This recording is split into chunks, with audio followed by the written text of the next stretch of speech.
Hello, it's Scott Manley here with more Kerbal Space Program. This week I'm concentrating on a bunch of mods.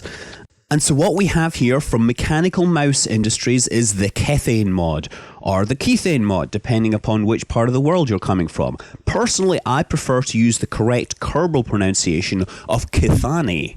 This mod adds a new resource which you can mine from the planets and convert into fuel or RCS fuel.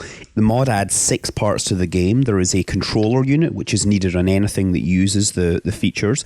There is a probe system which lets you detect deposits from orbit. There is a mining drill which lets you drill into the rock and extract it. There's a storage tank which you store it in. Then a converter unit which lets you convert it into either fuel or RCS fuel. And finally there is a transfer system that lets you transfer from one spacecraft to another. And using this opens up a whole bunch of new mission profiles. The first one being the prospecting mission, where you basically fit a small spacecraft with a probe and you launch it into orbit around one of the satellites from which you're trying to find fuel. In this case, I use Minmus because it's easy for me to take off and land from it. It's small, it has low gravity, and it's high up in Kerbin's gravity well, which actually makes it a really good place to set up a refueling station, and that's where I'm going to do here. What you can see in the detecting frame is a latitude-longitude map of the moon in question.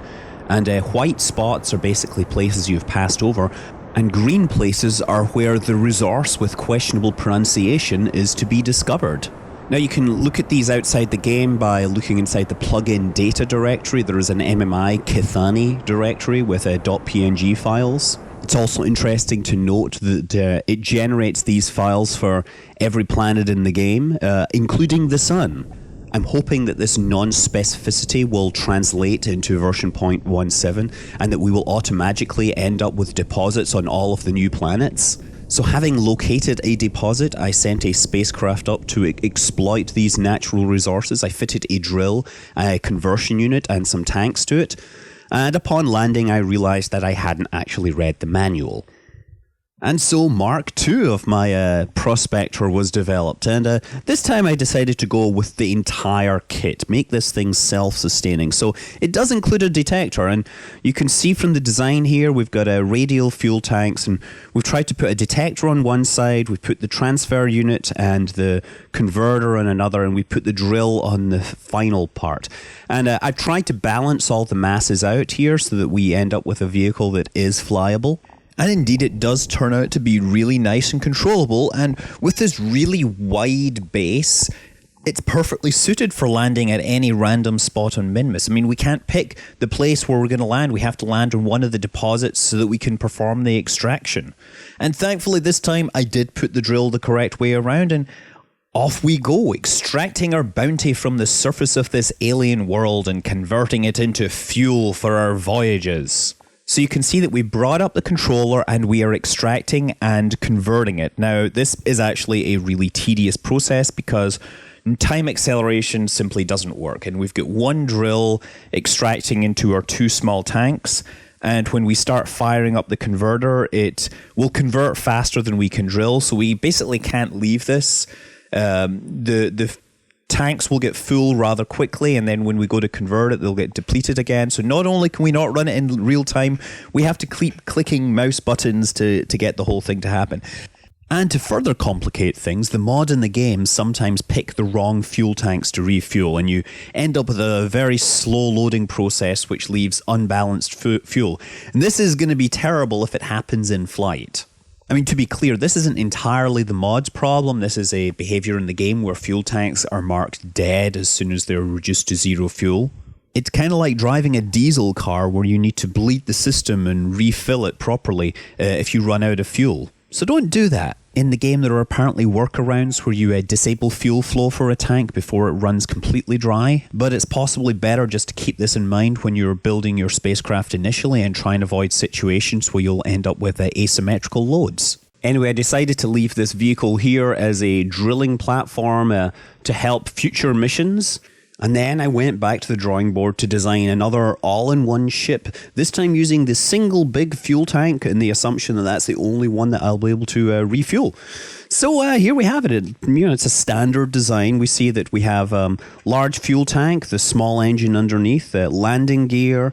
We've got a couple of drills this time because that way it'll make the conversion run a little more, with a little less clicking, let's say.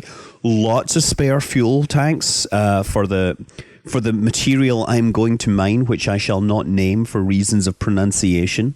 Now, if I slap this on a reasonably sized rocket, that is, a standard large engine booster using 4 fuel tanks and a bunch of SRBs around the outside, I can get this up into orbit and get it on course for Minmus. I get there with not much fuel left.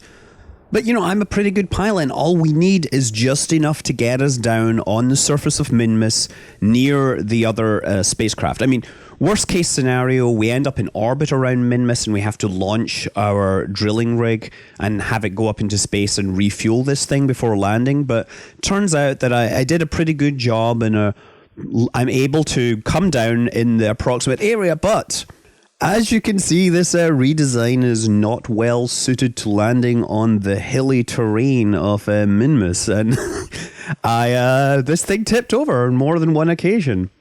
In the end, I was able to flip it back up the right way with a bit of help from the legs and a bit of help from the autopilot. But I love rolling around on the surface trying to make this thing work.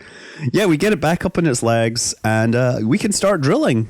And again, we are in for a huge amount of tedium because, it's going to take real time and we have to fill this giant tank and fill all these support tanks. And, well, you just start it, let it build up a rather large reserve ahead of itself, and then start the conversion. And hopefully when you come back, it will have, it won't have run out. Or if you come back, you might have to click load again. But of course, we can speed this process up just a little. So I landed about 350 meters away from the other spacecraft. We have the fuel transfer module fitted to both vehicles.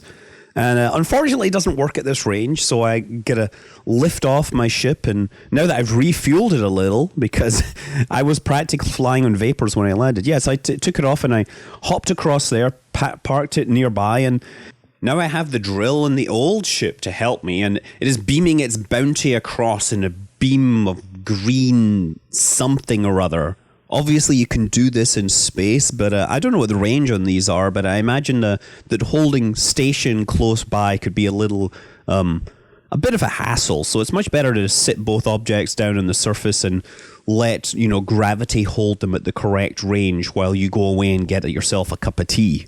And so after about 20 minutes, we finally finished refueling this all-in-one vehicle. It can now unleash its fuel potential. Starting from Minmus, we can launch into orbit. And from there, it's only a couple of 100 meters per second delta V to bring us down to a grazing encounter with the planet Kerbal, where our speed is maximized. And from there, we burn at full power, heading off into interplanetary space and onto our 5-year mission of exploration, assuming we can find places that are low enough gravity for us to land. I mean, I think this vehicle needs a bit of work. It only has enough thrust to land on the moon in Minmus. It certainly couldn't take off from Kerbal. And with its narrow landing base, it doesn't like those nice big rolling hills of Minmus. And the other major constraint is the speed at which you can convert this stuff into fuel. So it's conceivable that you might actually have tons of this stuff on board and yet still run out of fuel because you can't convert it quickly enough to make it useful. So you got to keep this in mind when you're planning your burns, although I think the number of cases where this would actually be a factor that makes a landing impossible, they're very remote. You would have to have a very large planet with a very low surface gravity, and I don't believe that any of the planets they're adding are going to be like that. I probably should have tested to see whether converting this stuff was faster if you added more conversion units. Anyway, this mod does open up a whole bunch of new mission profiles. You can actually do a clone of the Mars Direct concept where, Mars Direct was this great idea where you would send up a spacecraft, an automated spacecraft with like 8 tons of hydrogen fuel, bunch of solar panels and a chemical reactor. And when it landed on Mars, it would basically take the carbon dioxide atmosphere and react it with the hydrogen, with the energy, and basically create about 100 tons of methane and hydrogen, which could then be used to fuel a rocket. Then once that was ready, you would send out a human mission and they would land in the same location and their return vehicle would be fueled by this. And of course, this vastly cuts down on the amount of launch weight because you don't need to carry 100 tons of fuel to Mars with you. You can also do what I've done here. I built an unmanned drilling platform that will sit on the surface of Minmus. Any other spacecraft can come and land next to it and they can refuel using the fuel transfer system. It does have some odd interaction with MechJeb. You can't have the control unit and MechJeb both on a stage that you drop. Otherwise, it just freezes in space. Hanging there in space, unfalling, ignoring gravity, floating above the planet in exactly the same way that brakes do not. Anyway, that's enough from me. I'm Scott Manley. See you around. Fly safe.